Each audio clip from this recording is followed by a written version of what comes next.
Seriously? But, Mr. Morris, I don't understand, sir. How can you only be telling me this now? I'm afraid that there's nothing really I can do. I'm really facing a crisis. My hands are tied. But what about my film? Well, I'm afraid you'll have to come up with something on your own. Take it from me. Sometimes you just have to let things go. Same goes for this film festival.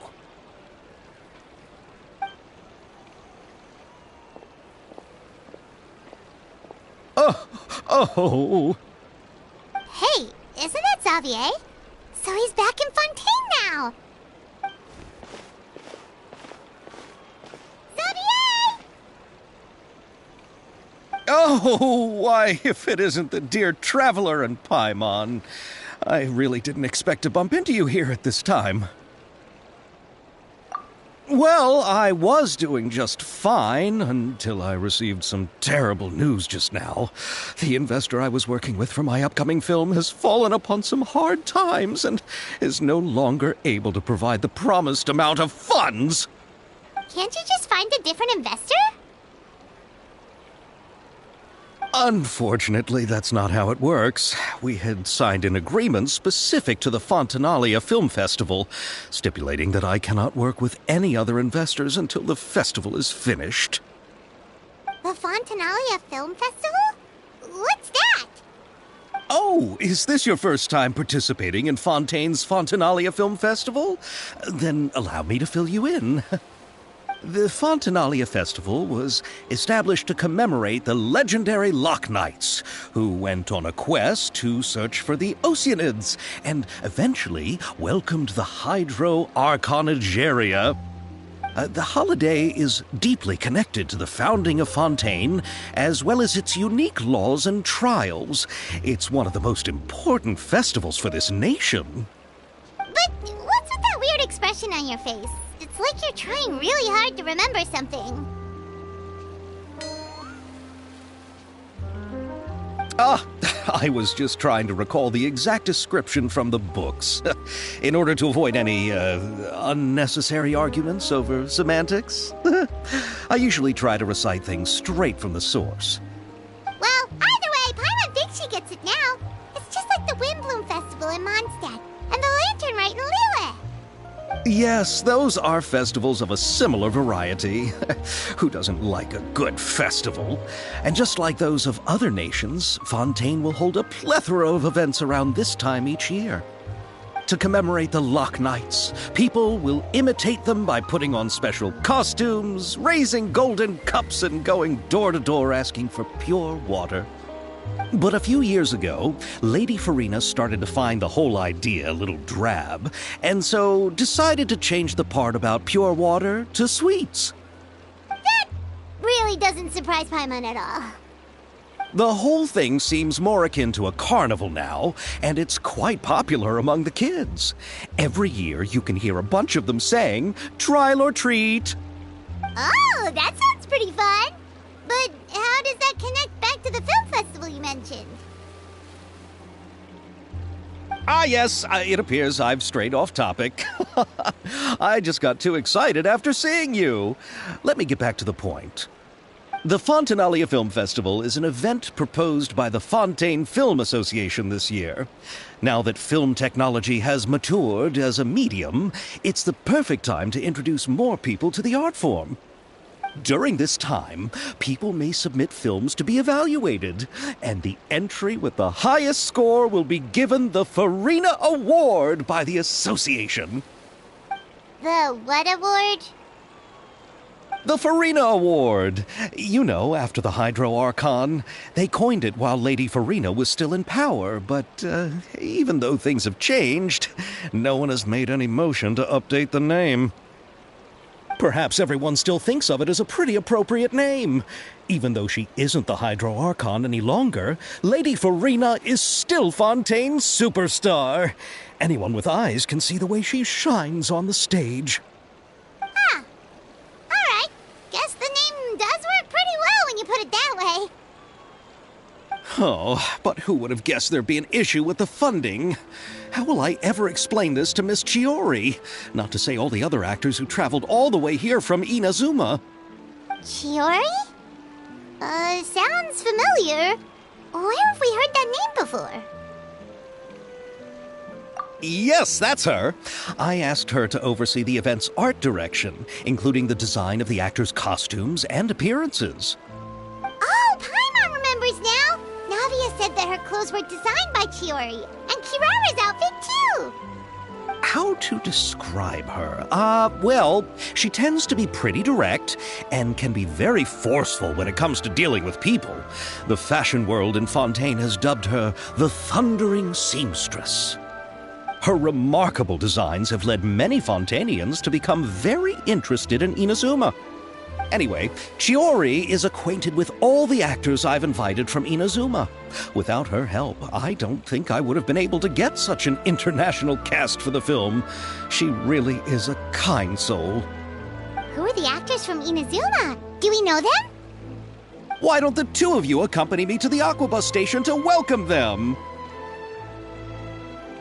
Judging from the time, the Aquabus should be arriving shortly. Chiori will be waiting to meet me there as well.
Search forth.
Miss Chiori? Your talk with the investor sure went fast. The Aquabus hasn't even arrived yet. Oh? And who are they? Allow me to introduce you. This is the Traveler and Paimon. Pleased to meet you. Likewise! We've heard the owner of Chioriya Boutique is a skilled seamstress, so it's a real pleasure to finally meet you in person. Why, thank you. I strove to create an outfit that matched her high social station as the demoiselle. So tell me, what happened? I can tell the conversation didn't go quite as expected. Well, it's like this.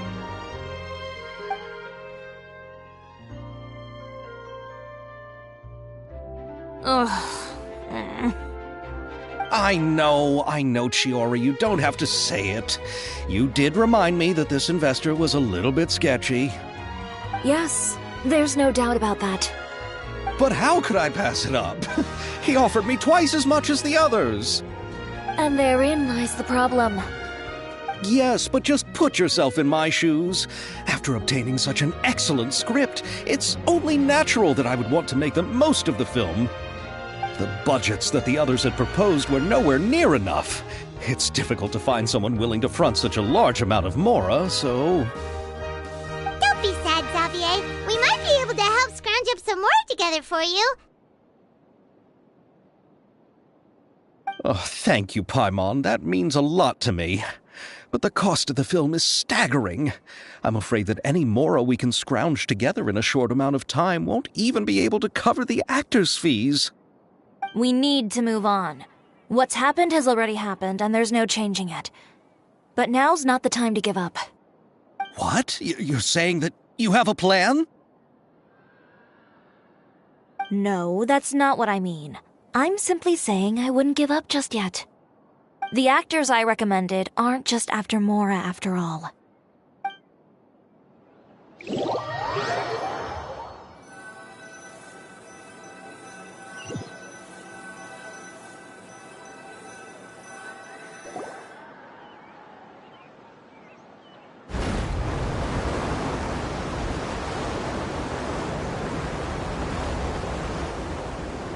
Really? Then where do you live? We Malazines live in Marcy Village. The only way to enter is from underwater. Oh, you must be pretty tired after work every day, right? I mean, you have to swim all that way just to go home. We are so thoughtful. But some Malazines choose to live in the Court of Fontaine because it's so much more convenient. This is our stop. Oh, we've arrived. But I haven't even finished chatting with Abel yet. I also enjoyed Abel's introductions to Fontaine along the way. Everything you described was so clear and detailed that we can't help but want to hear more. Thank you so much. I'm usually working here on the Sakura bus, so I hope I'll have the chance to see you again. There are still many more places I'd like to introduce to you.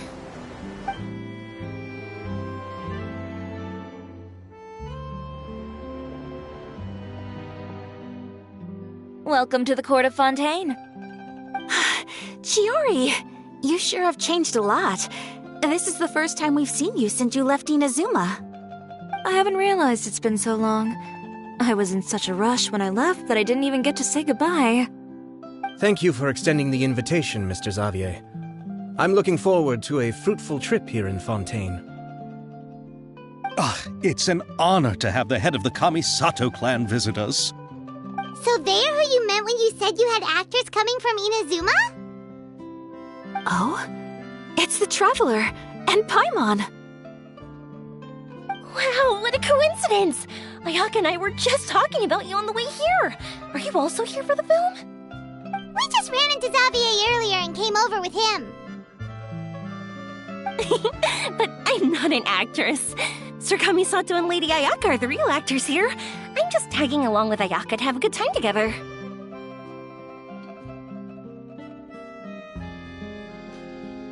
About that, I mean, how was I supposed to contact you when I was making preparations for the film? I figured you were probably busy, and I didn't want to disturb you. So I could only keep you in the back of my mind while I sought other actors to play the lead roles in the film. I had been thinking about a surprise reunion with you during our trip here, but you still managed to surprise me first. Oh, so you all know each other already! My, what a coincidence! What are the chances everyone could be brought together here like this? Why don't we go to Hotel de Boer and catch up over a meal? I've already made a reservation. Huh? Did you reserve 2 spots for us too? Yes, of course, of course. I'll be sure to tell the boss to serve a few more delicious dishes just to make sure there'll be enough food. Very well.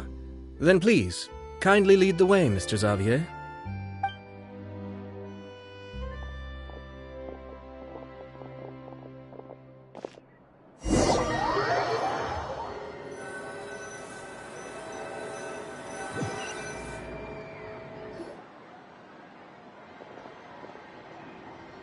Wow, the buildings in Fontaine are so tall. Just look at how big they are. And there's the fountain that Aval mentioned earlier. It really is a magnificent sight. And look at that huge spinning sphere. Where does it get its power? Wait a sec! Could it be one of those clockwork mecha we've heard so much about?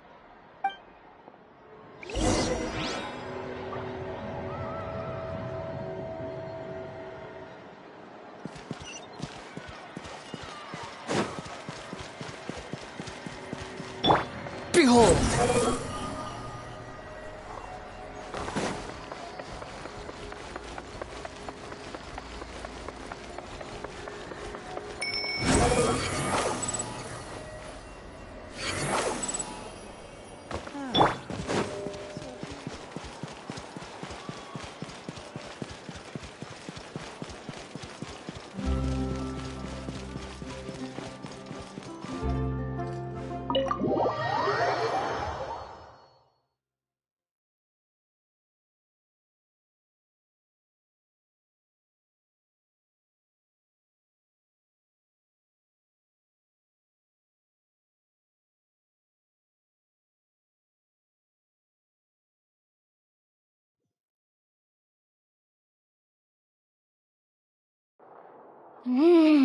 So this is what food from Fontaine is like. It sure is different from what we have in Inazuma.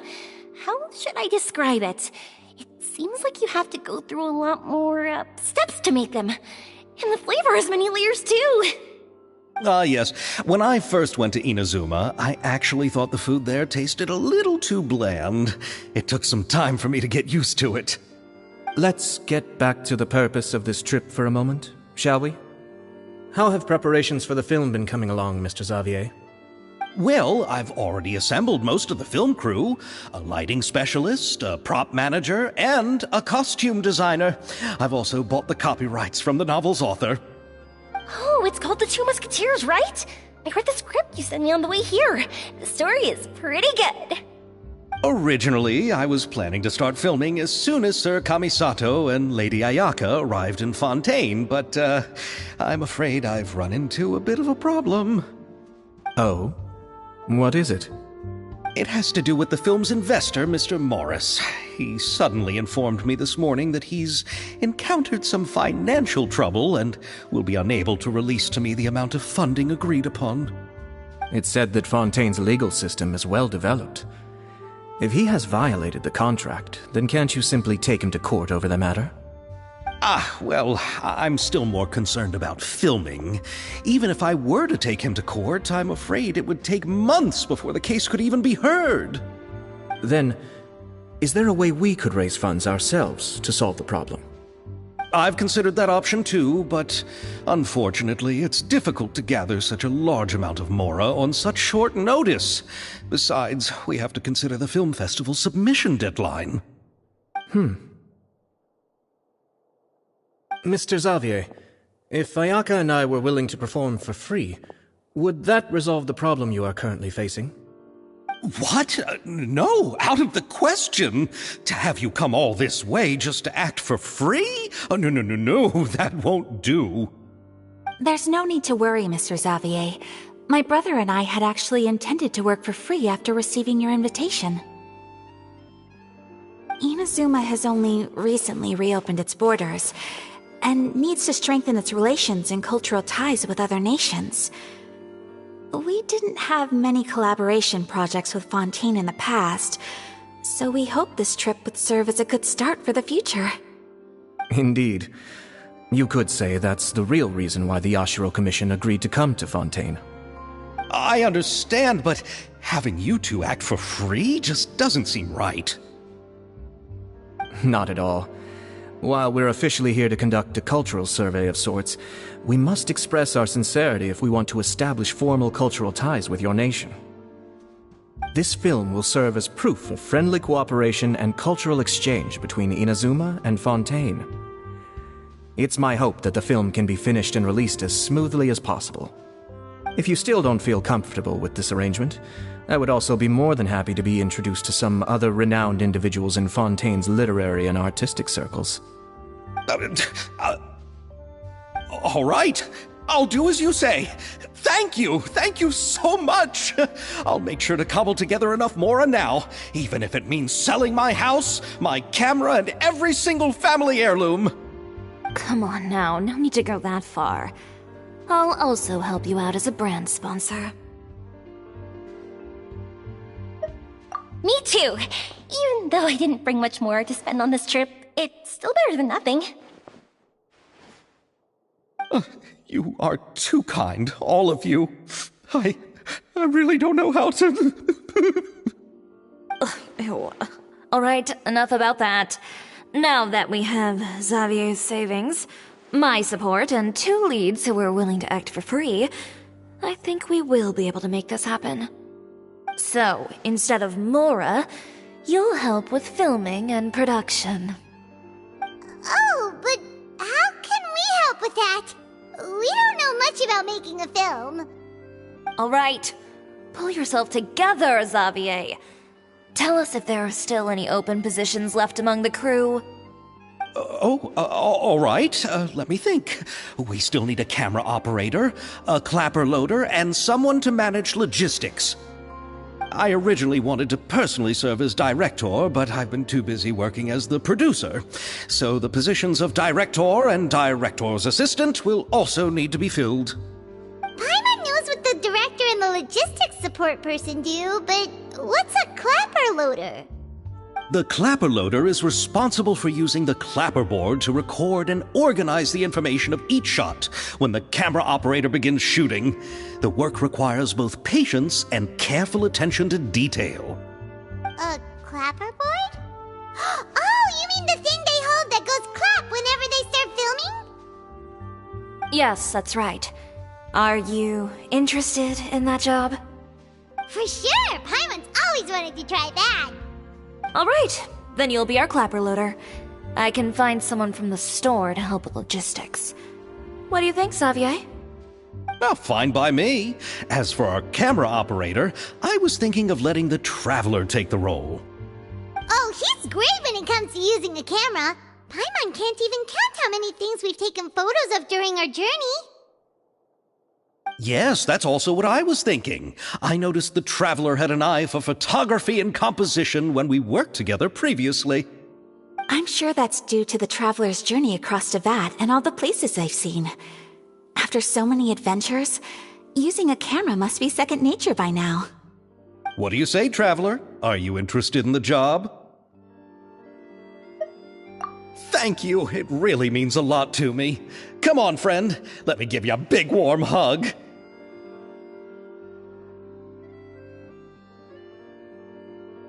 So all that's left for us to find is a director and an assistant. Oh, me! I want to be the director's assistant.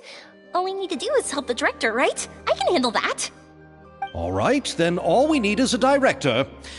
Oh, all the well-known directors in Fontaine are probably also busy working on their own films these days.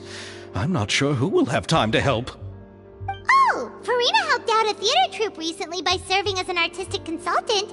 She could be a good director, right? Besides, it's not like she has anything else to do right now. Farina? Do you really think Lady Farina would be willing to help us with our humble project? Isn't that the name of Fontaine's Hydro Archon? My brother has already informed me about what happened here in Fontaine. Yep, that's her! She helped out a theater troupe not too long ago, and now she's taking up work as a director. Well, I saw that musical. Her performance was perfect, and the storyboards were also excellent. Don't let her form or identity intimidate you. She's the best candidate we can think of right now. You'll never know until you give her a shot. Fine. You're right, Shiori. I'll do anything for the sake of my film. Anything! Then I'll have to ask the Traveler and Paimon to show me the way to Lady Farina's residence. I just hope she'll agree to help. Do you need us to also come along? No, there's no need to trouble you with this. Besides, you've just arrived in Fontaine, and I'm sure there are many places you would like to visit. Just leave this task to me. It's part of my duties as the producer. Very well. Then we'll be waiting to hear the good news. I'll go with you. By the way, you might want to consider bringing a gift. And don't worry, we won't simply drop you off at Farina's place. We know Farina pretty well by now, so having some familiar faces there should help your chances. Besides, the whole thing was our idea in the first place. All right, then I'll start making preparations. As for the gift... A gift for someone who was once seen as the Hydra Oricon. I wonder what she would like. I recall that Lady Farina once fancied a clockwork ring, so perhaps I should get another exquisite clockwork contraption for her. Huh? Can't we just bring some desserts, like the Fontanalia mousse? But wouldn't that be a little too cheap? She does like desserts, though. Isn't the Fontanalia Festival happening right now? I heard Evil tell us on the Aquabus that Farina introduced the tradition of going door to door and asking for sweets. To do something like that, she must have a real sweet tooth. I agree with Yoimiya. If the gift is too fancy, it might actually make her feel more uncomfortable. Alright then, let's go buy some Fontanalia mousse.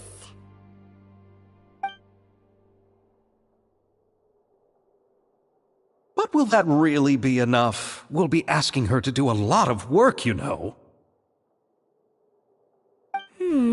You're right. We need to further sweeten the deal. Huh? You want something even sweeter than Fontanalia mousse? Yes, we'll need a gift that's sweeter than any dessert in the world. But what could that be? Your words of praise.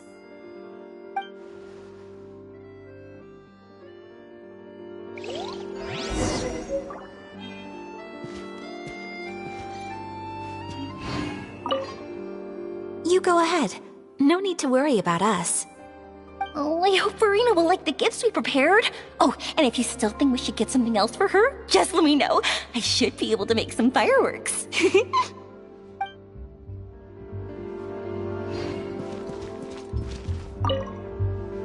Looking forward to the good news.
This is where Farina lives. Okay, I'll go knock on the door.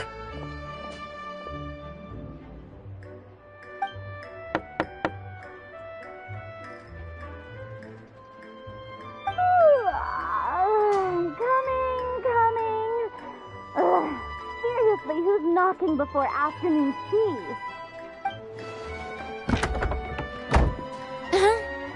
Who are you?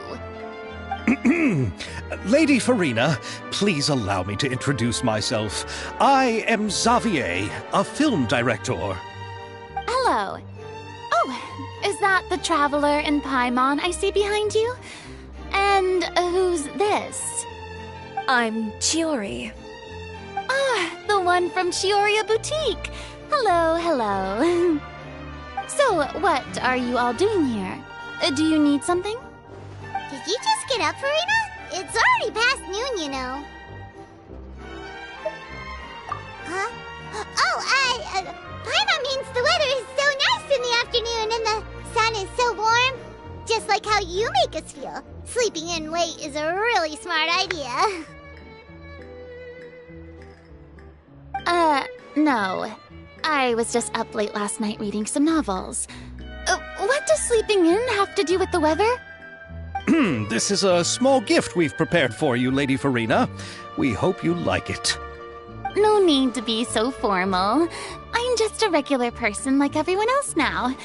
Oh, is this Fontinalia mousse? It's one of my favorites! That's great! So, actually, there's something we need your help with.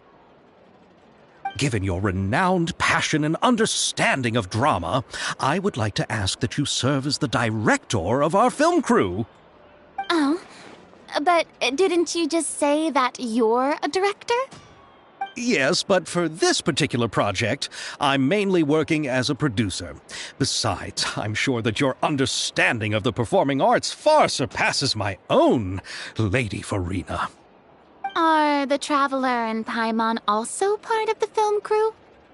Yep, we sure are. Paimon's the clapper loader and he's the camera operator. Camera operator? That can be a pretty technical job, and it directly affects the final quality of the film. Are you really up to it? No, I'm not questioning your abilities. It's just that I've never really seen you use a camera before.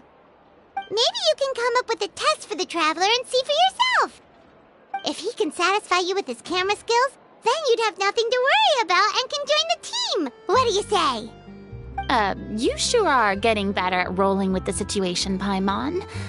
Oh, I do wish to see how skilled the Traveler really is with a camera. All right, how about this? We'll work with what we have. I'll give you some scenarios and see if your work is up to my standards. Very good. It's essential for the camera operator to understand the director's vision. I'll make my decision after seeing your work. Are you ready?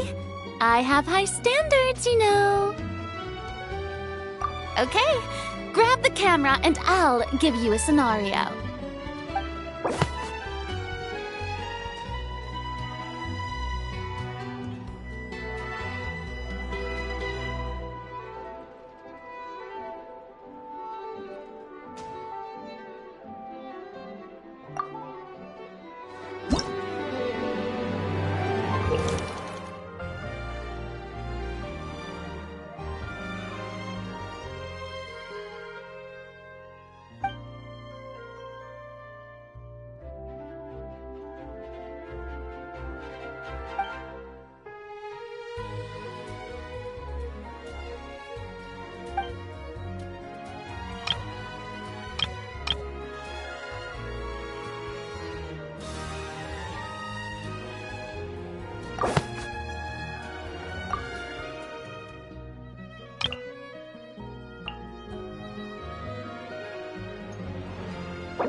Oh?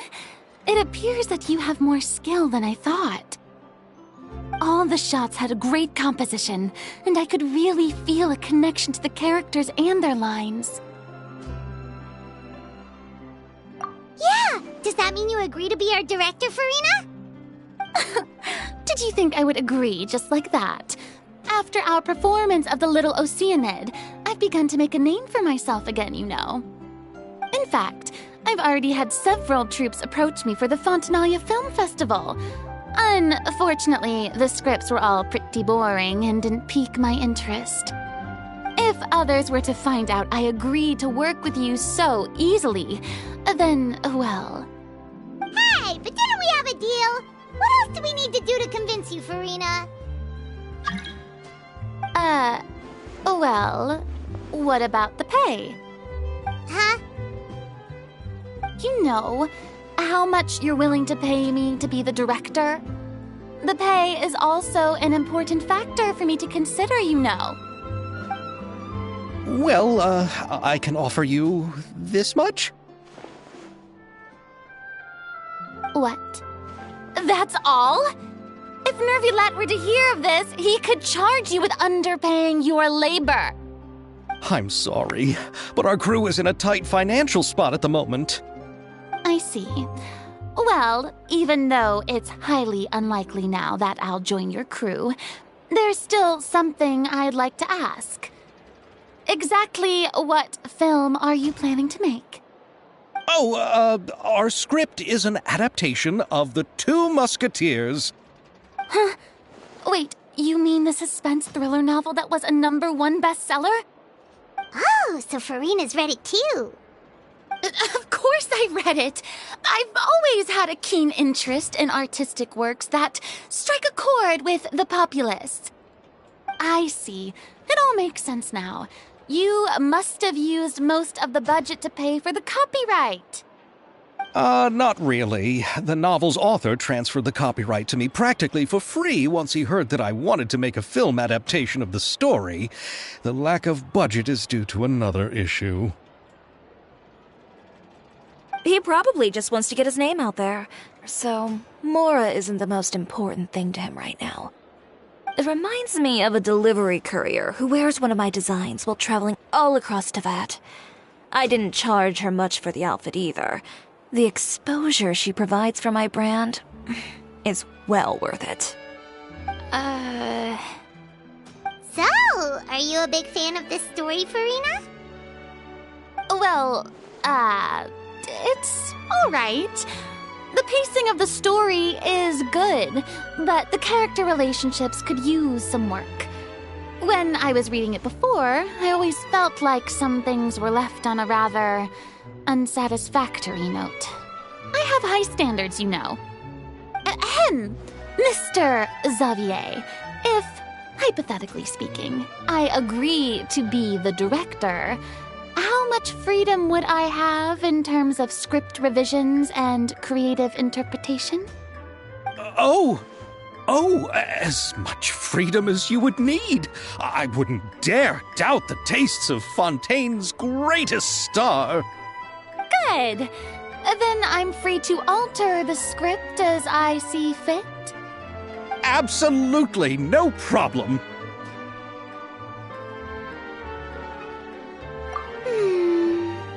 All right. It seems that your crew really can't go on without my care and direction. So, you agree? Yes, I agree. Although the pay is well below what someone of my caliber deserves. A great script calls for a great director. I mustn't let a perfectly good story be ruined due to lack of funds. If you have fine cheese and bread, you wouldn't just let it sit on the counter and get moldy just because you lack an oven, right? Oh, Hydro Archon above! I'm not dreaming, am I? Somebody pinch me. There's no more Hydro Archon, you know. And it's still a little early to celebrate. There's a lot that goes into shooting a film. Although the trickiest tasks of finalizing the script and casting the actors have already been taken care of, we'll still need to reserve filming locations. Not to say set up lighting and props. And by the way, since we'll be filming The Two Musketeers, we'll need to find an action choreographer. Ideally, a professional who has actual experience with muskets. Yes, I've thought about this as well. I was hoping that you might know someone who could handle the job. Me? If this was before, I could have simply asked Glorand. But it's already been some time since I last talked to her. Navia can also use firearms, but unfortunately, her style is quite different from that of the characters in the story. Could we ask the Special Security and Surveillance Patrol? Oh, you mean the Special Patrol's Musketeers? Yes, that's right. They work with muskets every day.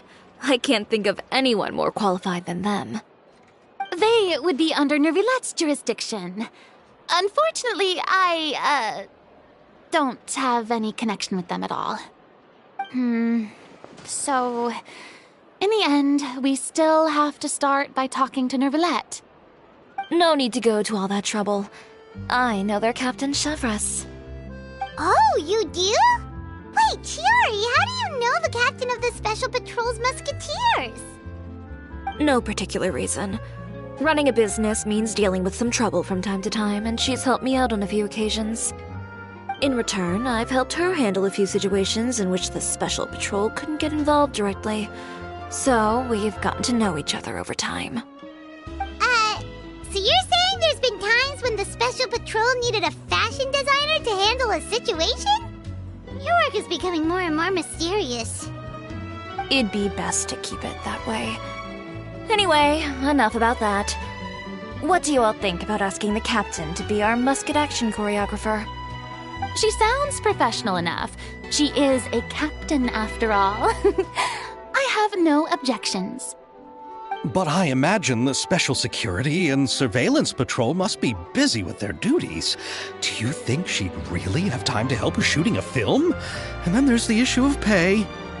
Well, it just so happens that she's also not the kind of person that's just after Mora.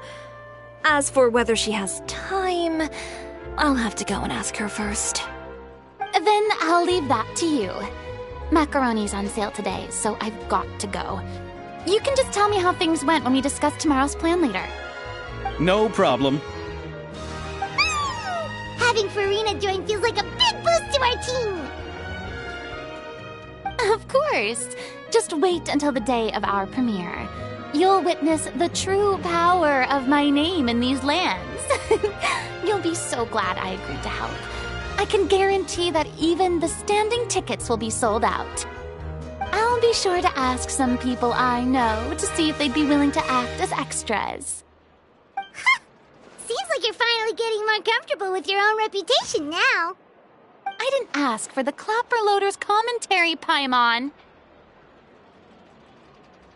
Then let's get going. I happen to know where Chevres is today. By the way, I'm curious. If my pay is so low, then what about our two lead actors? Didn't they travel here all the way from Inazuma? Actually, they told us that they see the trip as part of a cultural exchange, so they didn't ask for any pay. What? So is every person in Tevat who doesn't want money gathered here to shoot this film? Don't tell me Chiori isn't being paid either. I already knew Xavier from before, and he's also agreed to give my brand some good exposure. It seems the gods have really smiled upon you, Xavier. And that certainly doesn't include me, mind you.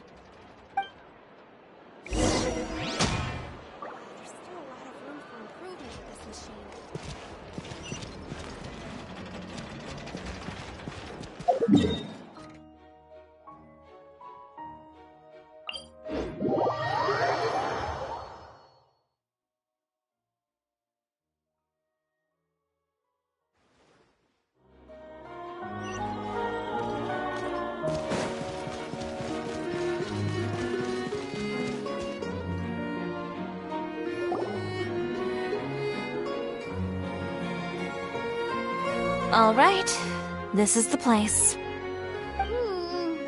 But where's the captain?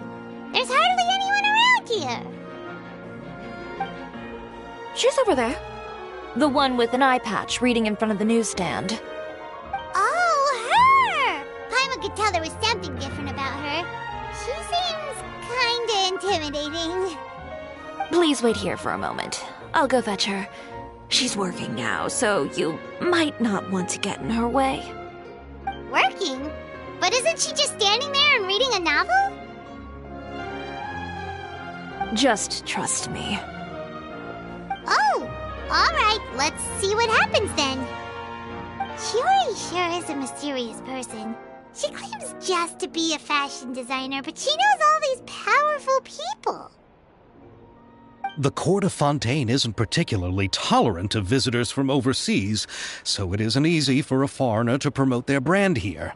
Even more so in the competitive world of fashion. Even a local like me just trying to make a film has to face all kinds of challenges. So I can only imagine what Shiori has been through to get where she is today.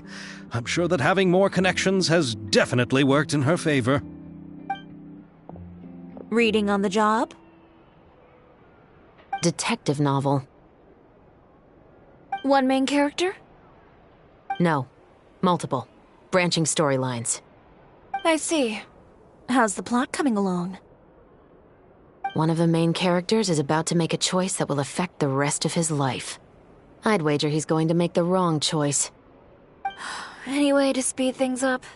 There's something I need your help with. You know that doesn't depend on me. It all comes down to what the character chooses. Which is exactly why I'm here to help.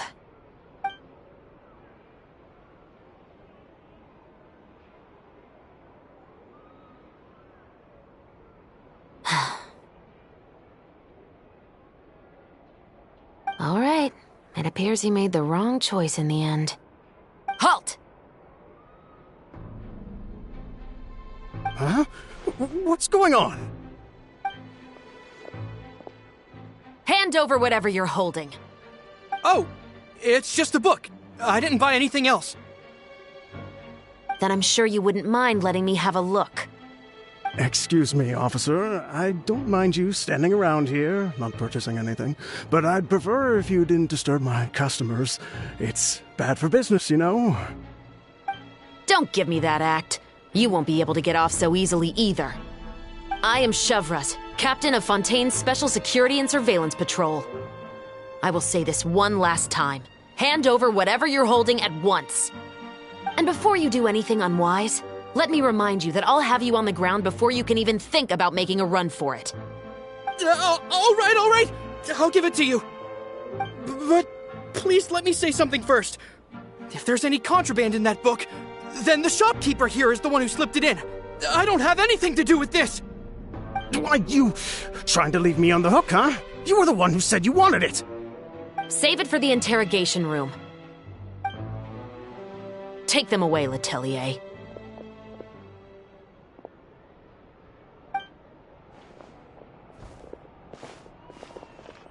What's going on here? 1 second you're reading a book and the next you're escorting people away. And who are... Oh! Aren't you the traveler who's been all over the papers recently? Shiori, I'm assuming what you wanted to ask me about has to do with them, right? Maybe I can let you in on what's happening then. Now that Vacher has been brought to justice, no new shipments of synth will be made and distributed to sellers. The Fontaine guards have been busy collecting the remaining synths still circulating on the market.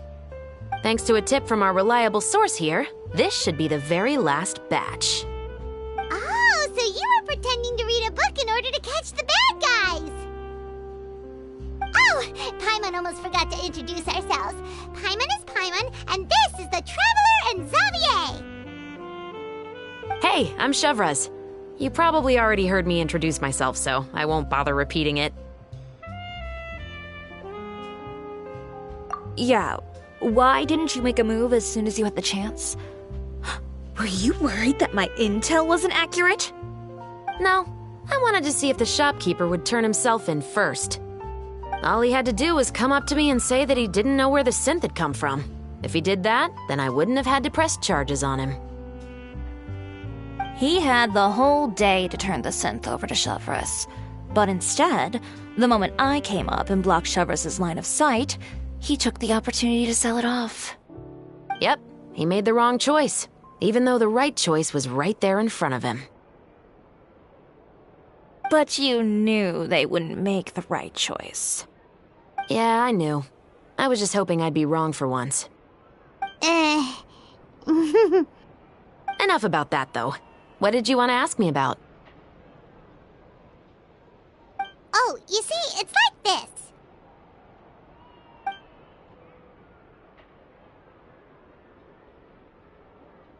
The Two Musketeers. You certainly have a good eye for a story. So what do you need me to do? Just be the action choreographer for the actors? Yes, that's right. I want to make sure we get all the details right. I want the actor's posture and understanding of firearms to be as realistic as possible. However, I'm afraid this work will require a bit of your time, since you'll have to be present whenever we're filming.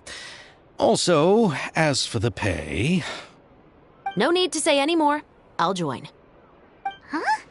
Just like that?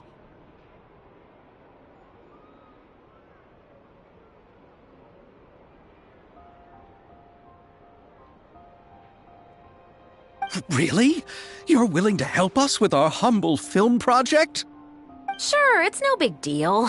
As I said, we've wrapped up our investigation here, so I don't have any other tasks on my plate for the moment. Besides, I personally really like this novel. I even have the collector's edition at home. Stories where justice prevails over evil never get old for me. Then we've got a deal? Yes, I'll see you on set tomorrow. Oh my! I can hardly believe it! I should tell Lady Farina immediately. Oh, and I must tell the prop manager and lighting technician to get everything ready. We start filming tomorrow! Calm down, Xavier. The film is going to take more than just a day to finish. Still, I should also head back now and start preparing the actors' costumes and makeup. Alright, guess that's it for today then. Traveler, Paimon, please stay for a moment. I have something to tell you. Then I'll take Xavier back. Poor thing. He's so excited that he can't even walk straight anymore. I don't want to spend our first day fishing our producer out of the fountain. He'd better.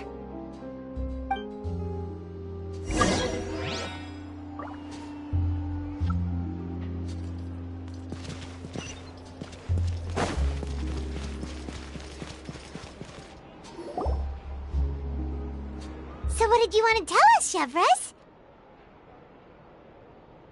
Have you read The Two Musketeers? The story is about a pair of children born into the household of a baron and their struggle to survive together and take revenge for their mother. They were raised at the baron's estate where their mother worked as a maid. The two were illegitimate children that the baron had with the maid, so they were never treated well by anyone. One day, upon returning home, they found their mother had been murdered and left dead on the floor. It was quite evident that the culprits were the other members of the baron's household, who never had any kind words to say to them. However, the baron was able to exert his influence and keep the whole thing under wraps. The mother's death was eventually deemed as a suicide, and there was no chance of bringing her murderers to justice. The two siblings decided to flee and someday avenge their mother.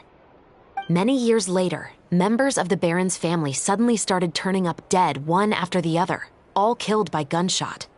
A rainbow rose was found on each of the victims' bodies, being the flower that the kid's mother liked best. The baron believed that the mother's soul had come to take vengeance on him, so he lived in fear each day. But it was actually those two siblings who had fled all those years ago. They relied on each other to survive and trained day and night, eventually becoming adept musketeers. They used all of their abilities to collect evidence and clues before executing their plan and exacting revenge on the baron. Their actions let the truth behind their mother's death be known to all. That's quite an exhilarating story. Yep, the Baron got what he deserved for his evil deeds, and justice was able to prevail. It was just the kind of story I enjoy. Oh, so is that why you were so willing to join our crew, Chevroz? You could say it was one of the reasons. Oh, you mean there were other reasons too? I've read the reports about you. Whether it was at the trials or when you lent your hand to resolve our nation's crisis, you've shown that you've got a strong sense of justice, as well as a great mind for deductions.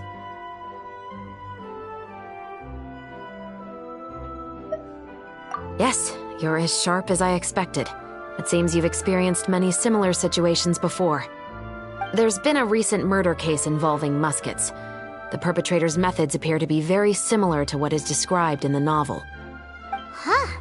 Really? But Paimon didn't see anything about that in today's papers. The Marechaussee Phantom hasn't yet released any information to the public because the investigation is currently at a standstill. The murderer is extremely cautious. A murder involving firearms? But not that many people use those in Fontaine, right? Impossible. We perform a routine inspection of our firearms and ammo reserves every day. If one of the weapons had been fired, it would stick out like a sore thumb. Besides, I trust the members of my platoon. However... Well, that's all I can disclose about the case today. Huh? What do you mean? I hope you all can go back and get some shut-eye. You can decide tomorrow whether or not you'd like to join the investigation with me. I'm aware this might not be the ideal time to add more to your plate, but the more capable people we have, the better the chances that justice will prevail. Carrying out investigations isn't actually supposed to be our responsibility. Our job is to apprehend the perpetrators. Finding them is really up to the Marechaussee Phantom. You could say I'm taking part in the investigation out of personal interest. I don't want people to see muskets in a negative way, and also, I'm concerned about the similarity between the crimes and the story. You mean they might be connected somehow? I suspect so. Just to make myself clear, this is not an order, nor is it a deal of any kind. It's a request, nothing more. If you two have any interest in the case after we finish filming tomorrow and are willing to assist me, then I would be most grateful. What do you think, Traveler? Yeah, you're right. Paimon's getting a little tired, too. We've really been hustling all day. You'd better head back and get some rest. It's good to keep a calm mind, especially when you're about to make an important decision. Otherwise, when the moment comes, you might end up like that shopkeeper and not even realize that the right choice is right there in front of you.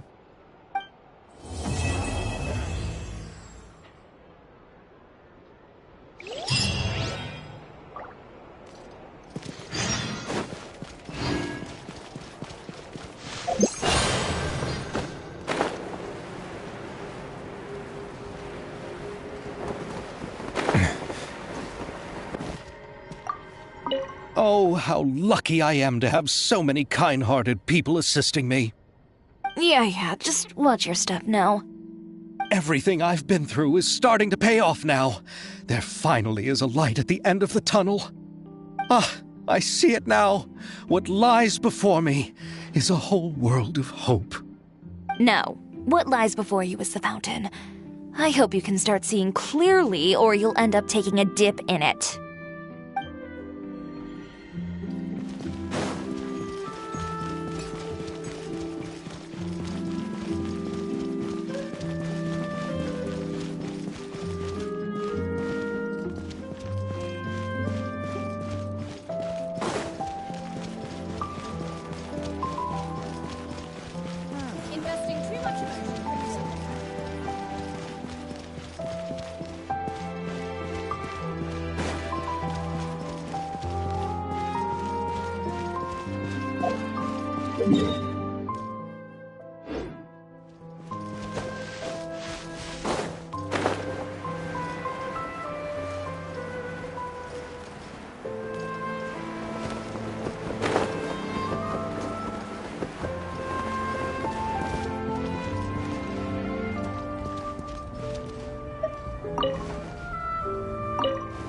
Yoimiya.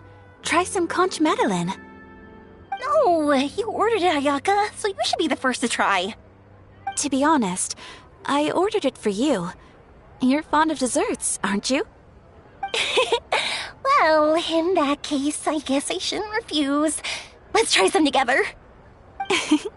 All right.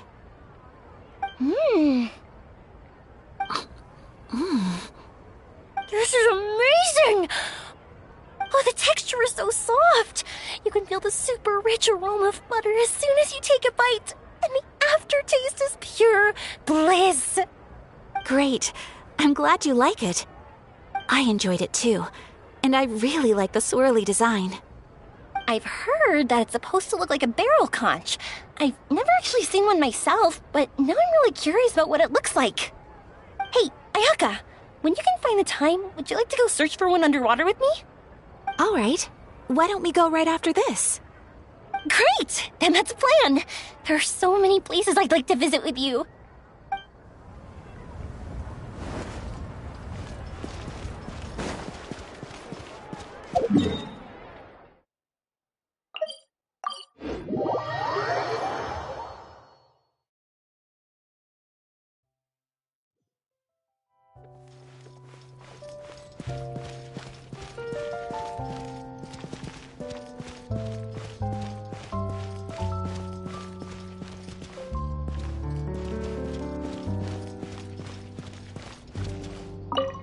Indeed, Monsieur Neuvillette. I'd very much appreciate hearing your thoughts on everything we just discussed, including my initial proposal and the general direction of our potential cooperation. Your proposals are reasonable and quite well thought out. Your sincerity and wish for our mutual success was evident in your words, so there's no need to be so modest. Thank you. So, what's your decision? If you're asking for my personal opinion, I'm willing to cooperate in full based on my own opinions and my impression of Inazuma's culture. However, Fontaine doesn't run simply based on the feelings of one individual. I'm sure Inazuma must be the same. Everything must be done in accordance with the regulations that are in place. Yes, of course. I will submit a written proposal outlining the details of our potential cooperation to the Palais Mermonia within a week. And I look forward to hearing from you.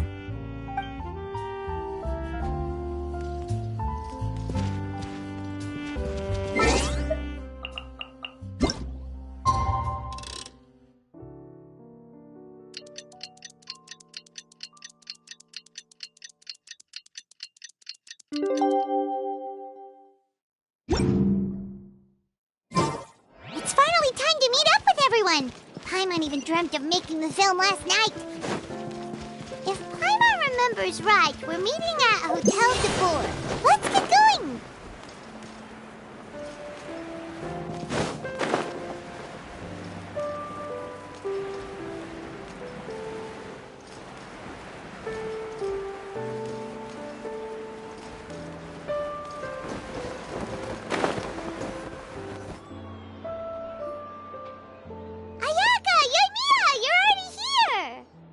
Good morning.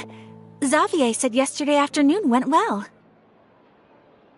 Yeah, and how about you, Ayaka? What were you up to yesterday?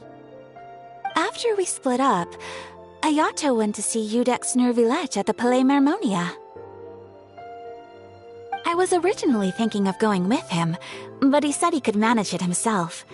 He told me to go see the sights around Fontaine and to enjoy the local culture. So I rode the aquabus with Yoimiya and visited the Opera House on Aranias Island. Yeah, you wouldn't believe what we saw there! 2 mechanical puppets that were dancing together! You've already seen them, right? Yeah, those two! Amazing, aren't they? We sat and watched for quite a while. It was mesmerizing, like we could keep watching them forever. Oh, it was the same for us the first time we saw them, too! Afterwards, we went swimming at the beach! Well, diving, to be exact. It was the first time I ever breathed underwater! I held Ayaka's hand and we counted down together. 3, 2, 1, and then splash! We were beneath the waves.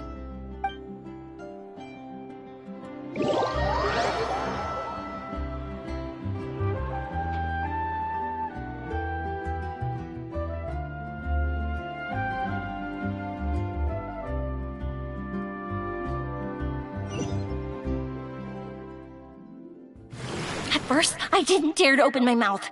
But once I couldn't hold my breath any longer, I decided to take a big breath in. Turns out the water wasn't as salty as I imagined. It didn't really taste like anything at all. Before I knew it, I was breathing like normal down there. It was an amazing feeling. Ayaka said I was too nervous and needed to loosen my grip. She got used to everything way faster than I did. I knew that the Traveler could do it, so I had no doubt we could do it too. That helped me feel at ease as soon as we dove in. The underwater world in Fontaine truly is beautiful.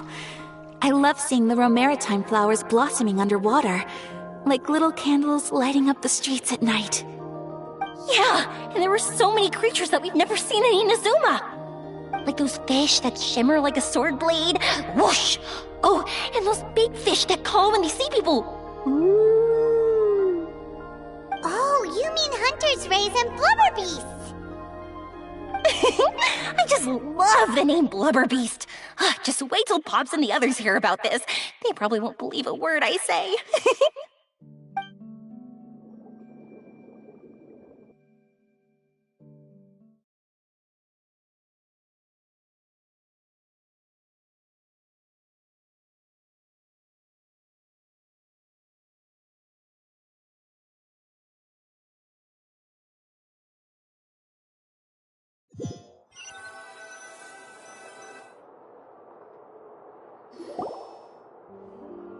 Yoimiya was down there for quite a while. It was dark before we finally rode the aquabus back to the city. I figured she'd want to sleep in today. Yeah, even I was worried that I wouldn't be able to get up. I still felt like I was drifting in the waves when I went to sleep last night. But as soon as I woke up today, I remembered that we'd all be shooting a film together, and I was ready to go. Speaking of the film, where's everybody else? My brother and Xavier were speaking to the restaurant owner about using the place as a filming location. They should be here soon. As for the others, We're here. Please excuse my tardiness. I just finished the Special Patrol's 6-mile morning jog. Wait, 6 miles? I'm so tired. I heard you all chatting, so I decided to come down. I sure could use some of that endless energy everyone else has. good morning, everyone. Boarding. Can someone fetch me a cup of coffee? More milk, hold the sugar. Sure, I'd be happy to do that for you. No, you can't go anywhere. Please, have a seat over here so I can get started on your makeup. The last thing I want is coffee stains on my costumes. I can get the coffee. It's the perfect job for an assistant.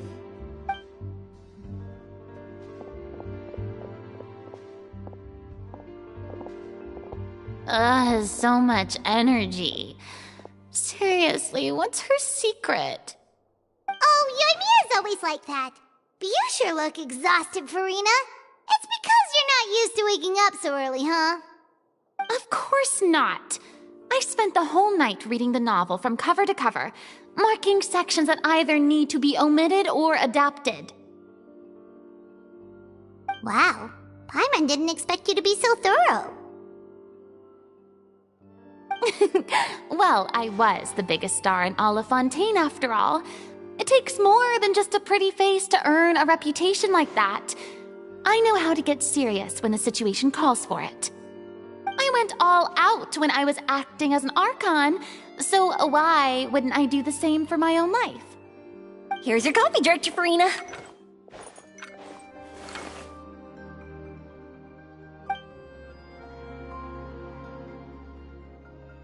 Oh, thank you.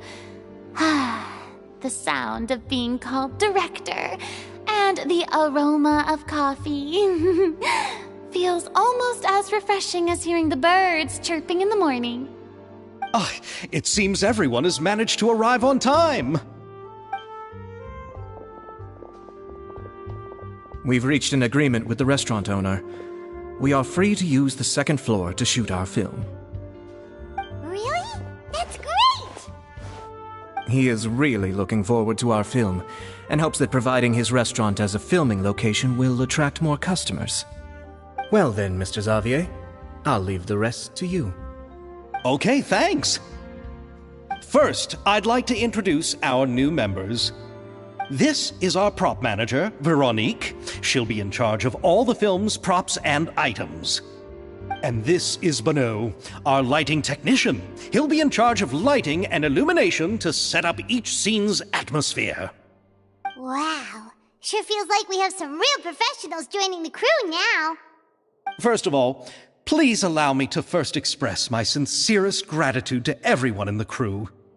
When my investor informed me yesterday that he wouldn't be able to provide the funds, I really thought that this was the nail in the coffin for this film.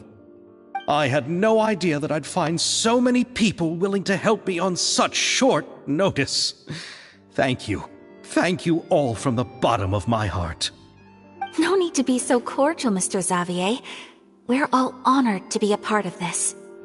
Your works made a profound impression on me when I saw them back in Inazuma. I am sure that someday, this film will be remembered as a prime example of cultural exchange between Fontaine and Inazuma. Yes, the story is the reason I agreed to join. I can't bear to even imagine what this film would look like without the very best director.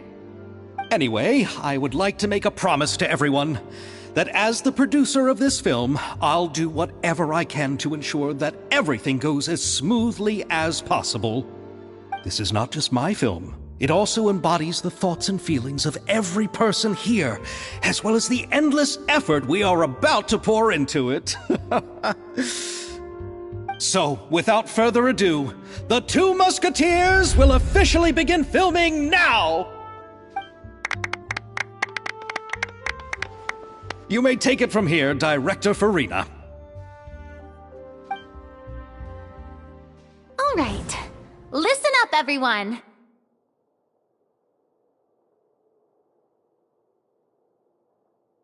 The first scene takes place when the two young musketeers are living at the Baron's home, still unaware of all that is about to happen to them. We'll need props and lighting to set the scene. Our lead actors can go get their makeup done, and extras, please take this time to go over your positions. Whoa. Seems Farina's really kicking things into gear as the director. Is everyone clear? I don't want anyone traipsing around the set like umbrella finches. All right, cameras will start rolling as soon as the set is ready. Let's make a film that'll make some serious waves in Fontaine.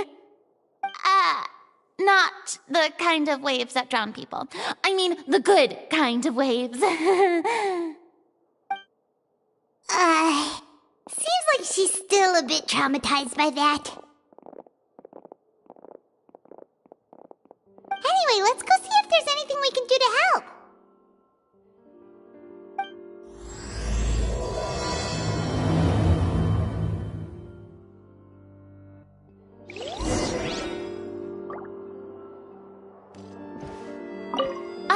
I don't need any help here.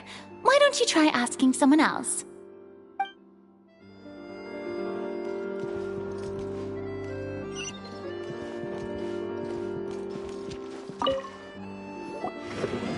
How about here? A little more to the left. You got it. Hey, Mia, do you need a hand? No, I'm fine. You know, doing the lighting is kind of like designing a fireworks show. It's interesting to imagine what kind of atmosphere the lights will create. I heard that the Traveler will be operating the camera and Paimon will be the clapper loader, right? Those roles are just perfect for the two of you. Really?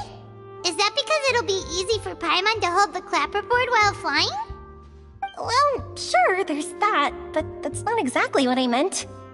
I just think that after all your journeys together, you two must have developed a super close bond and just naturally know how to work with each other. If I'm not mistaken, the director will want the cameras rolling as soon as the clapperboard goes clack. Oh, I see. It's amazing to see the magic behind filmmaking. Yoimiya, we need lights over there, too. Oh, on it! I've got to get back to work. Chat with you later. Oh, it's exciting to see so many people working together to bring the film to life.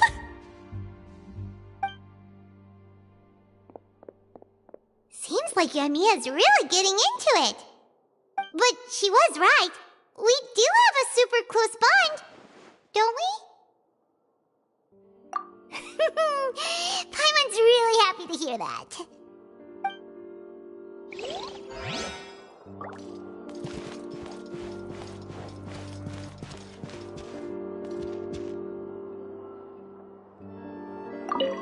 Ah, so this is what a musket looks like.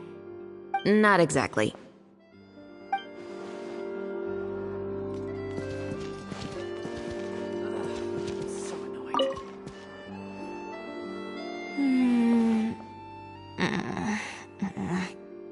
Ayaka has mentioned you to me before.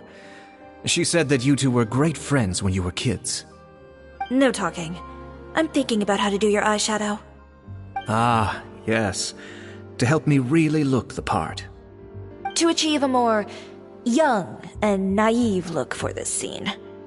Are you saying the wrinkles around my eyes are too deep? You just have too much of a calculating look in your eyes.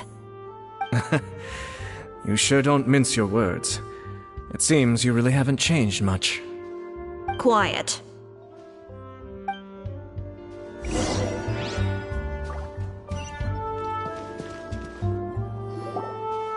So, this is a real musket? No, it's just a prop weapon. Not bad. Have you seen a real musket before? Only in books and newspapers. I made this one based on the relative shape and proportions I saw in reference images. When we're filming, some special gunpowder will be applied around the muzzle, which will help create the flash and smoke effects of a real gun being fired. Which means it'll be up to the actors to portray the recoil. That's right. The sound effects for gunshots will also be added in post-production. Thank you, Veronique. I think I know where to start now. However, the musket's gears and firing pin could still use some work. Adding some wear on the metallic components will make them appear more realistic. Also, be sure to rub the muskets with some oil each time before we start shooting. That'll give the impression that the firearms have been well maintenanced. Good point. You seem to know a lot, Miss Chevres. I assume you use these types of firearms on a regular basis? Yes, I perform routine maintenance on my weapons every day. Just like we as people need to eat and sleep, muskets need to be cleaned and maintained. I also perform similar care for my sword every day, and familiarize myself with its shape and weight, to the point where it feels like a natural extension of my body. Yes, this way, our weapons will never betray us in the heat of battle. Yes, well said. It seems we have the same philosophy on this topic. Oh, sounds like they found a common interest to talk about. Though these props differ from the muskets I use, I can still give you some pointers. Good. I look forward to your instruction. First and foremost, never point the weapon at anyone, regardless of whether it's a real or prop weapon or whether you're holding it or it's on the table. This holds for any time when you're not actively engaging an enemy. Okay, understood. When aiming the musket, extend your arm so that it's level with your shoulder, and use your eye to look down the weapon's sights. Like this? Not bad. Now, try saying your lines. This is the end of the road for you. Good. Now turn your body a little. That way, you'll give your enemy less of a target to work with. And relax your shoulders. Here, allow me to demonstrate. This is the end of the road for you. Huh. Excuse me, Miss Chiori. Director Farina, there's something I wish to discuss with you. Oh? What is it? Like this? Yes, much better. What do you think? I do see your point. But are you sure you wish to do this? I believe it would be most fitting. Well, if you insist. All right, I understand. Miss Ayaka! Miss Chevres, could the two of you please come over here? Huh? What's going on? Are we gonna start filming now? Let's go see. What is it? I have a question for you, Miss Chevres. Would you be willing to play the role of a musketeer? What? To clarify, I would like to turn over my role to Miss Chevres. But brother... Don't worry, Ayaka. I actually view this as a good thing. I was becoming troubled trying to set aside some time to speak to the staff at the Palais Mermonia. I would like to have some conversations about the cultural exchange between our two countries, and I've heard that the bureaucratic process here can get rather complicated. Now, I will be able to focus on my work. Besides, you also know that I'm not really one for public performances. Are you really sure? From a director's point of view, I also felt like the relationship between the two musketeers in the original story could be improved. The older brother in the story plays the lead role with his overbearing character, but this causes his character to overshadow that of his sister, and the theme of the two supporting and relying on each other isn't conveyed very well. But if we were to change the siblings to two sisters of a similar age, then that aspect of the story might come through more clearly. Also, I've seen you instructing Ayaka. That cold and dignified personality is exactly what we need for the older musketeer. Of course, even with all these insights, the decision should still be made by Miss Chevres. Chevres mentioned that she really likes the story, right? Paimon bets that she'll take the role. All right, I'll take the role. Good. It's decided then. I'll get started on making edits to the script. We'll also need to make some immediate adjustments to the lighting, props, and costumes. I have a feeling that our adaptation will be even better than the original story. You're doing a great favor for me, Miss Chevres. You have my gratitude. Don't mention it. I like this character, so if anything, I should be the one thanking you. Well, since my brother is the one who brought up the idea, I suppose there's no need to worry. Let's go, Miss Chevres. I look forward to working with you. Please, just call me Chevres.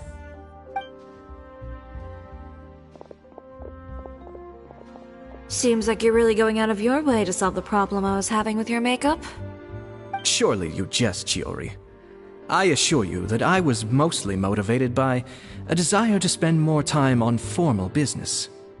Oh, come on. You really think I'd buy that? According to what I've heard from Ayaka, her brother is someone who can juggle 10 different matters at the same time. I'm sure you have other reasons for backing out. Perhaps. Ayaka always said she wanted to go out and see more of the world, just like the Traveler. But I feel that she needs not only to see other nations, but also to make some different kinds of friends. I think it would be harder for her to make new connections with me constantly by her side. I would like to give her some space. Alright, go on. Spoil her some more. Ayato, it's too bad you're stepping down from the role. Paimon really wanted to see you act as a musketeer.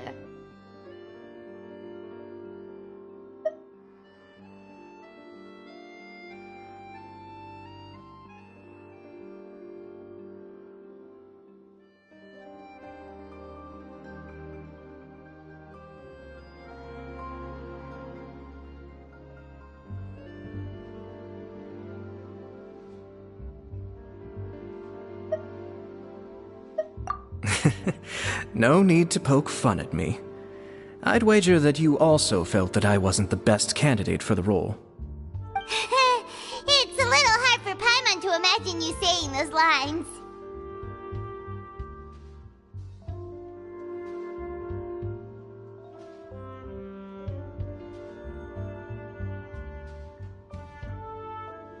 Yes, I've made an appointment to meet some people from the Palais Mermonia. Now, I will have some more time to prepare. Traveler, get the camera ready! Paimon, get the clapperboard! Actors, to your positions! We're about to start shooting the first scene. Go on now. And please take good care of Ayaka. Yep, don't worry. Thank you. I look forward to seeing the film when it's finished.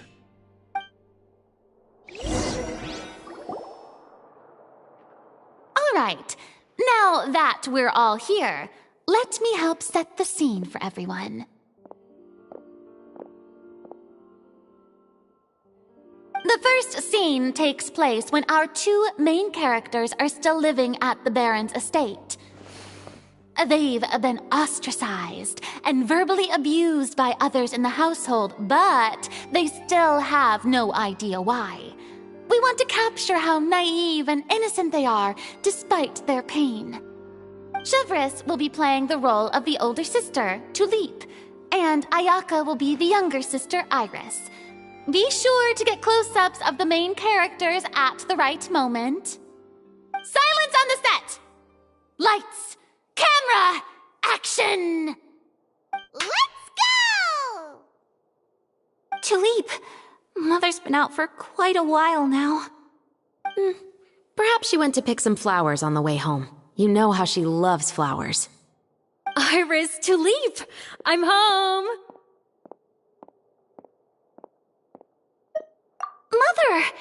You were out for so long, we were beginning to worry about you.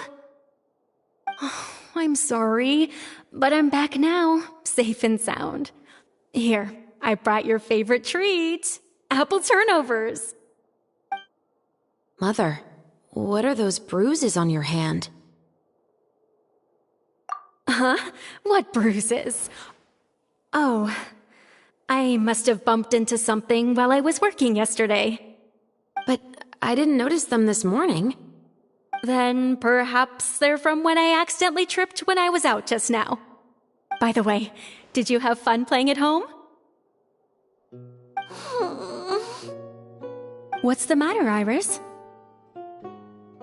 Well, we've realized that no one really wants to play with us.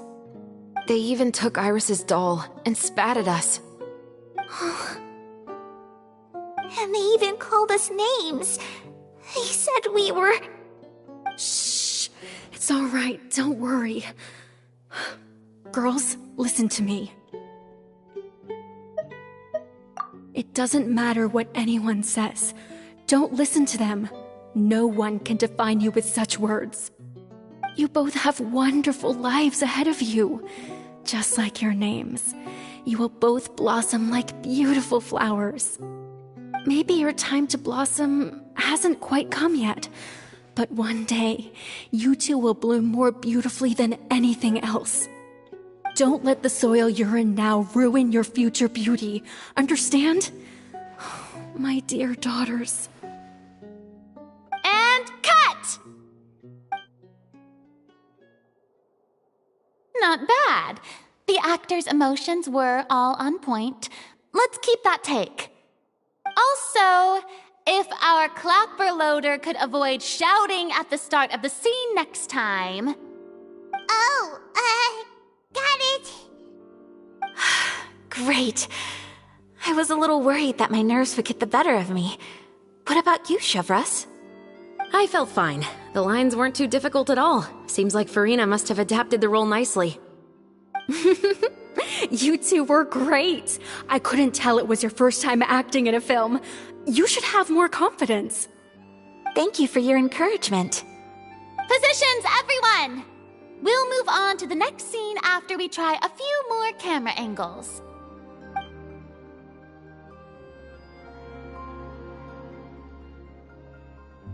This scene is when our two characters return home, only to discover their mother has been murdered. Ready? Lights! Camera! Action! Mother, we're back. Mother?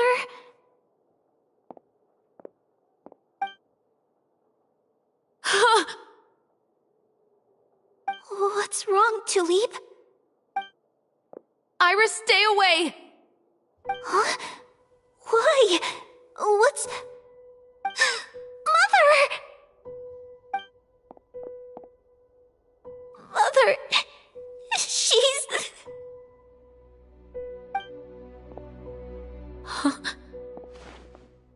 There's poison in this cup.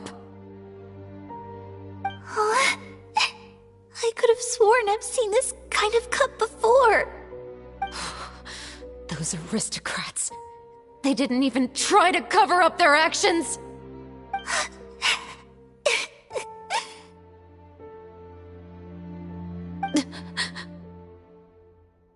Iris, we need to leave this place. Leave? But now that Mother is gone, where can we even go? Anywhere. All I know is that we can't stay in this house. But are we just going to let them get away with this? We'll have our revenge, I promise you. Just not right now.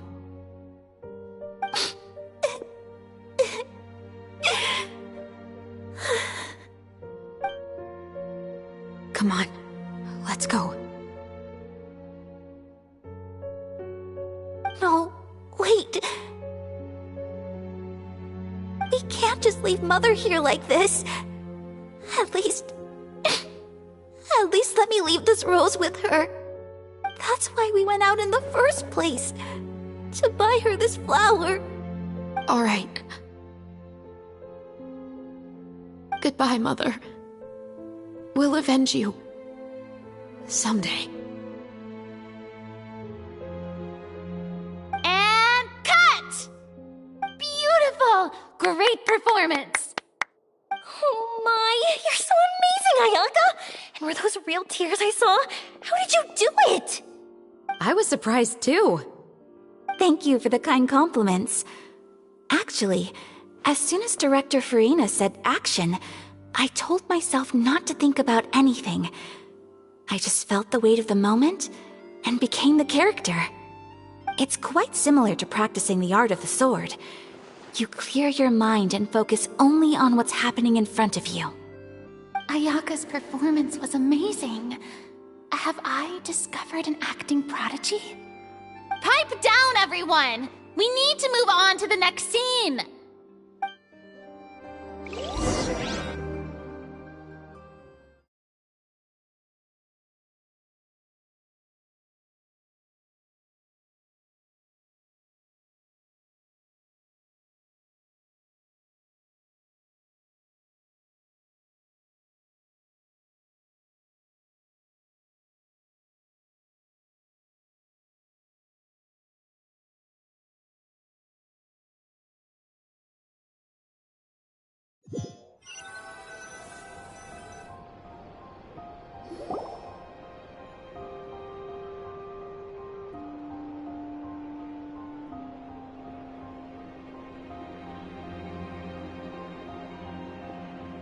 Huh? Are we done already? But Paimon wants to keep playing with the clapperboard.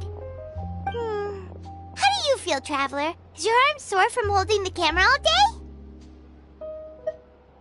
Good work, you two. You too, Shivers. You were quite the actress today. I've read this novel many times before. I have a good grasp of my character's mindset.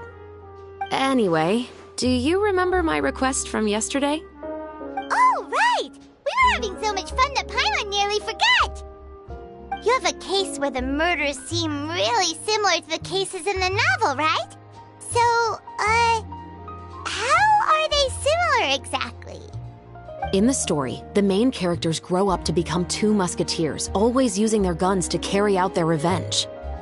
And on each of the victims, they place a rainbow rose as a signal that they've returned. Yes, that's correct. We found rainbow roses just like in the novel.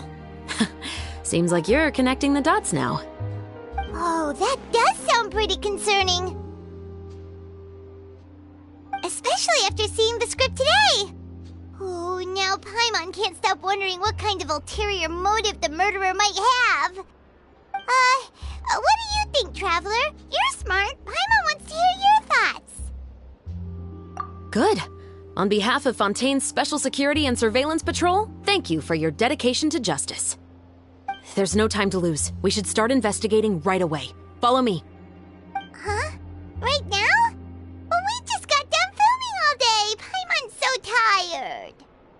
The most valuable intel always comes after nightfall. They are like small, remote islands in the middle of the sea. If you don't stay vigilant, you will pass right by them in the fog. That's how one of my favorite books always puts it, at least. So, where are we going right now? Let's start by checking out some workshops that sell mechanical components.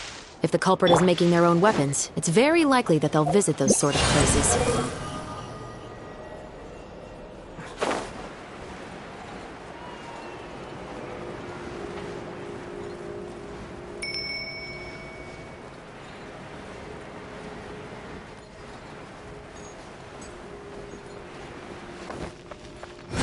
Upon the gale.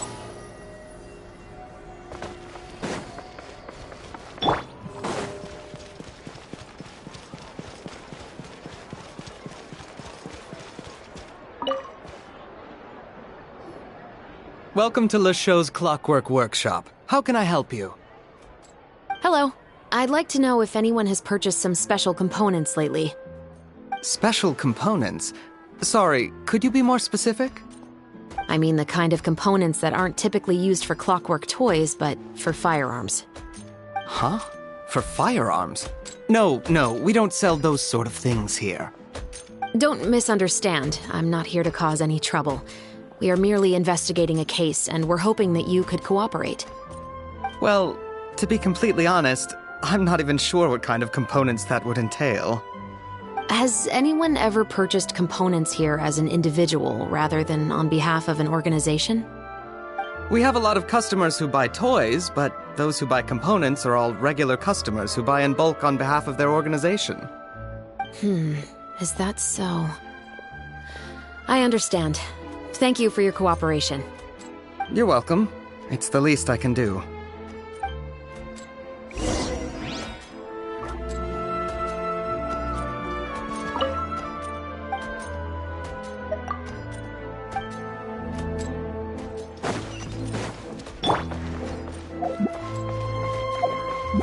Quit following me. Squall and fury.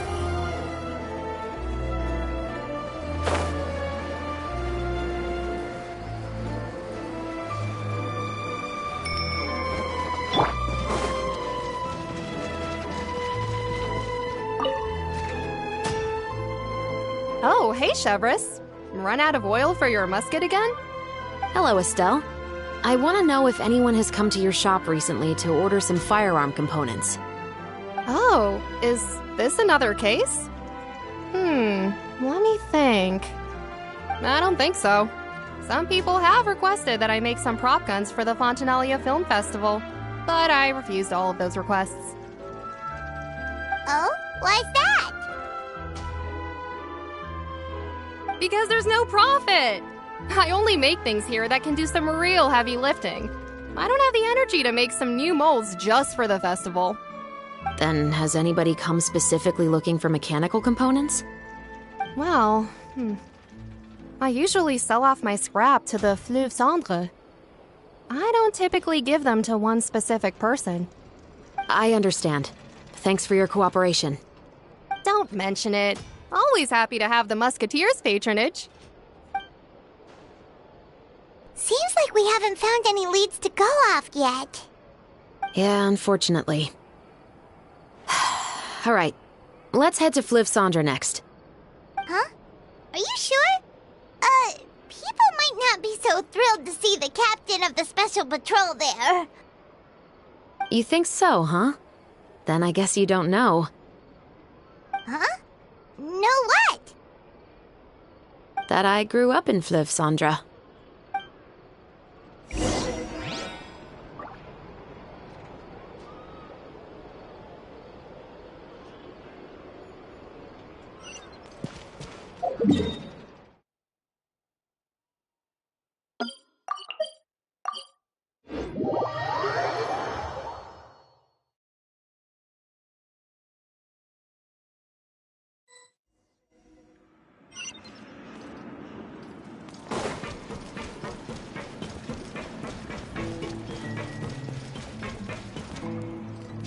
You're most certain.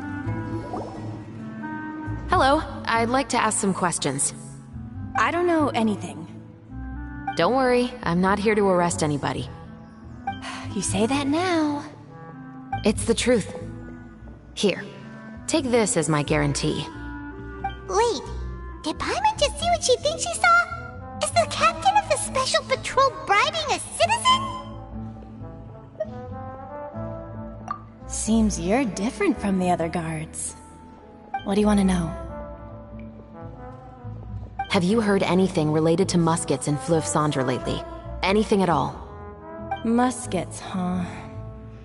All I know is that about 2 weeks ago, we started hearing some loud noises at night. So loud that it's been waking me up. Were they gunshots? Possibly. It's hard to tell around here. Someone's house collapsing, a pipe exploding somewhere, it's all the same. But the noises I'm talking about definitely happened after I fell asleep. Do you know where the noises were coming from? I don't remember clearly. Is it that you don't remember, or that you need to think about it some more? You tell me. Then please, think about it some more. She's giving her even more Mora! The noises came from the end of the Southern Waterway. I came out and had a look for myself when I wasn't sleeping well, but I didn't dare get too close. That's all I know. All right, I'll take your word for it.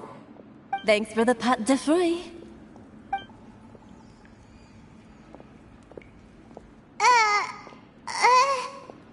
No need to be surprised. I grew up here, remember? I know how to get people around here to talk. Seems you catch on pretty quick. Now then, let's keep going.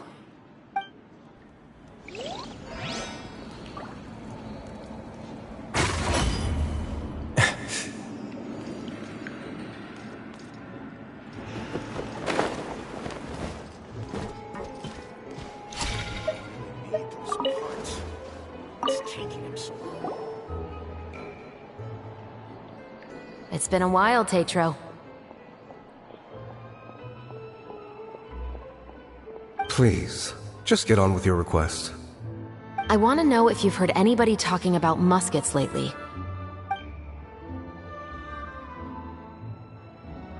Information isn't free, you know. I've heard that bandits have been extremely active in the countryside recently, and they've been affecting the delivery of goods to Poisson.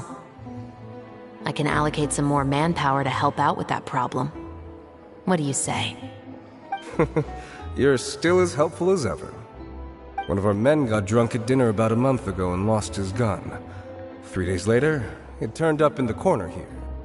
What's weird about that? He just forgot where he put it, right? This is Fleuve Cendre, my friend. Anything of value left in the tavern won't ever make it to the next day.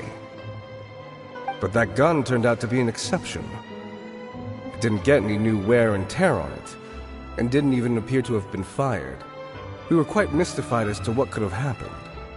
I suspect it came back because the weapon was already known to the guards.